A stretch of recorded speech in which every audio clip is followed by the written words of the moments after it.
welcome everybody on YouTube to something that I've been working on for a while.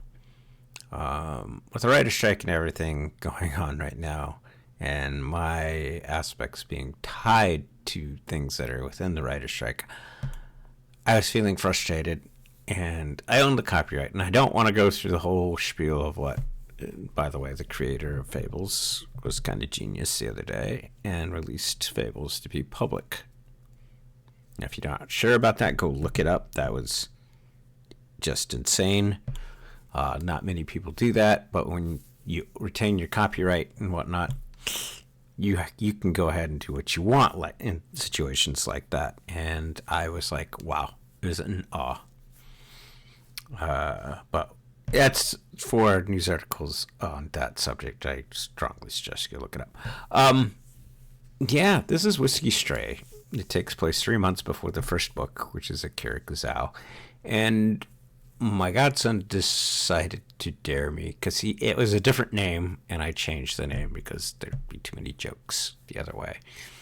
But yeah, I decided to do an audiobook here on YouTube because people liked me reading the two Minecraft Dungeons and Minecraft Legends book, both of which you should go out and buy because they're both phenomenal reads. So are the books by Max Brooks, which are just straight Minecraft. Highly recommend it. But for me, yeah, I wanted to do something on YouTube because people like those, and I want to do an entire audio series based on my work. So we're going to do Whiskey Stray. This will not be in physical format anywhere or on e-readers anywhere. It'll only be here on YouTube. It is something I'm designing exclusively for YouTube. That being said, let's start with Chapter 1, which is right here. Closing time always puts whiskey on edge. It was when most patrons have left of their own accord. It was rare when someone opted to push the boundaries of civility. Moments like that were when the owner motioned for the bouncer to step in and to show someone the door. 2 months had passed without needing her special talents, but it was apparent the streak was coming to an end. "I need one final round," the rat said, swishing its long tail across the table behind him. "Come on, as soon as I exit, the witch enchants will sober me up. I want to be number than I have ever been. I lost too much today. Just one more." Whiskey cracked her knuckles, and while smoothing her long, scaled hair, she walked over to stand behind the rat. He was half her size, but plump, with gray fur. She tapped his shoulder, ready for him to whirl or attempt to use his tail to trip her up. "Final call was an hour ago. Time to go. Let's not make it so you have to be banned from the bar." "You're one of them jabbers, aren't you?" the rat asks without turning. She stepped back, motioning for the owner to wait. "I am one of 3 remaining of my kind," Whiskey replied. "Most have had a hard time figuring out what we are. Are you some sort of scholar?" The rat began laughing before slowly turning to look at Whiskey. He removed his cloak, revealing a sword strapped to his back. "Relax. I don't even want to touch the thing," he said. "I would ask for one final shot of ale before I walk out to meet my fate. Once your friend here takes the sword, I'll be a marked rat." Then, the owner of the last corner was a lanky human that had been running the place for longer than Whiskey cared to acknowledge. He had seen many hardships pass through his doors, but liked to keep the place clean of ruffians. That was the reason he hired Whiskey as the bouncer. That and her unique qualities as a Jabberwock. There were 3 of her race left. None of them cared to dwell on the number, as it seemed to please the populace of Morn that encountered one of them. They had come from a world ruled by a wicked queen. In the end, the last of the 3 Jabberwocks helped place the queen in a comfy cell, but in the conflict, a weapon of great power had been lost. It now rested on the back of the rat.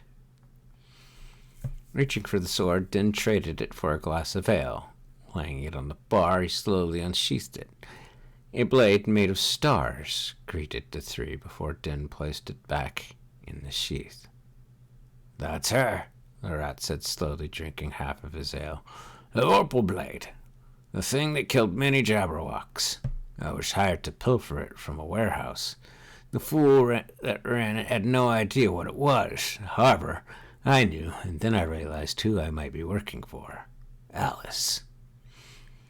I'll gladly become part of the Rat King than let her have it again." Whiskey stared at the hilt of the sword that had literally slain millions of her people. "You know a lot about the events of my world," she said, grabbing a bar rag which she wrapped around the hilt.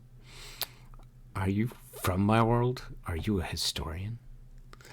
The rat gulped down the last of his beverage before looking Whiskey in the eyes. "I'm an archaeologist, and that sword belongs in a prison.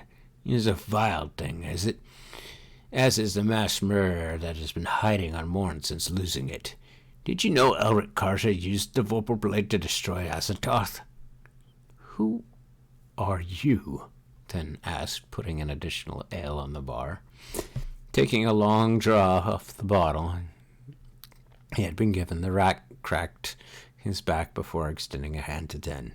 "Name's Nebuck and Deemish. Most call me Buck." Den pulled the rat's hand forward and showed the backside to Whiskey. "Illuminati." "Your organization was banished from Morn," Whiskey said, lifting the sword carefully from the bar. "And if you are the rat you say you are, then that much is not a surprise to you. Why bring the blade here? Why out yourself?" Laughter pushed through the rat's drinking. He slammed the last bottle onto the bar before whirling on the bouncer. "Do you know how long I've been alive? What more, do you know how much horror I have witnessed and lived through? You asked if I was from your world. No. But I was there when the Queen sent Alice out to commit genocide against Jabberwocks and Bandersnatch alike. I even saw Major Icon break that girl's hands. The sword, though, it is a tricky thing. It escaped." "You talk like the Vorpal blade is alive," Den said. "Ha! A former knight of the Round Table. There's a former knight of the Round Table you should know about weapons like that." Buck stood up from the bar, starting for the door.